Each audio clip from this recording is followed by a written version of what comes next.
প্রিয় দর্শকবৃন্দ, আসসালামু আলাইকুম। কেমন আছেন আপনারা? আশা করি আল্লাহর রহমতে ভালো আছেন। যদি চ্যানেলটি ভালো লাগে অবশ্যই চ্যানেলটি সাবস্ক্রাইব করে আমার পাশে থাকবেন। প্রতিদিনের মতো আজ কয়েক আপুকে আমার চ্যানেল হাজির করেছি। মিডিয়া কি কারণে আসলে সেটা আপনাদের শোনাবো। আসসালামু আলাইকুম আপু, ওয়ালাইকুম আসসালাম। ভালো আছেন? হ্যাঁ, ভালো আছি। যাই হোক, ভালো থাকলেই ভালো। আপুর কি বিয়ে শাদী হয়েছে? হ্যাঁ, বিয়ে শাদী হয়েছে। স্বামী আছে নাকি নাই? না, চলে গেছে। চলে গেছে। কতদিন ধরে স্বামী ছাড়া? এই তো ১.৫ বছর। 2 বছর ধরে স্বামী ছাড়া।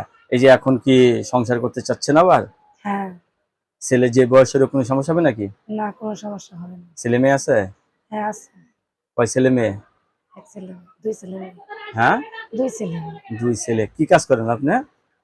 আমি সেলাই কাজ করি। সেলাই কাজ করেন। সেলাই কাজ করে কয় টাকা পান? আমি মানে সেলাই করে দেই, আমার প্রতিদিন ৩০০ করে টাকা দেয়। এতে সংসার চলে আপনার? না, সংসার চলে না। এইজন্য তো প্রতিবেদনে আসছি। আসলে নারীর জীবনে স্বামী ছাড়া চলতে পারেন না, ঠিক না? না। অনেকে নানান কথা বলে। হ্যাঁ, বলেই তো। অনেকে তো বউ চলে গেছে, বউ মারা গেছে, এই সমস্ত পুরুষরা যদি আপনাকে বিয়ে করতে চায়, সমস্যা নাই, চলবে। রাজি আছেন? হ্যাঁ। রান্না বান্না করতে পারেন তো? হ্যাঁ, পারি রান্না। যা হোক, ঘুমান কয়টায়? ঘুমাই ১০টা, ১১টা, ১২টা বাজে। 10টা 11টা বেজে যায় ঘুমাইতে ঘুমাইতে? হ্যাঁ। প্রথম বিয়েটা কি ভালোবেসে করছিলেন নাকি বাবা মা দিছিল? না, ভালোবেসে গেছে। ভালোবেসে করছিলেন। এই যে এখন বিয়ে বসতে চাচ্ছেন, আপনার ফ্যামিলিগত সমস্যা নাই তো? না, কোনো সমস্যা নেই। দর্শক, আপুর কথাগুলো শুনলেন। আপু কিন্তু অত্যন্ত সরল সোজা একজন মানুষ।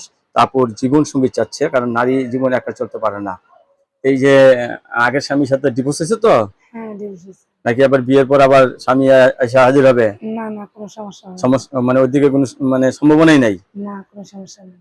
দর্শক, এই আপুর কথাগুলো শুনলেন। আপু, সবাই আপনার সাথে কথা বলবে, কারোর সাথে খারাপ ব্যবহার করবেন না, ঠিক আছে? আচ্ছা, ঠিক আছে।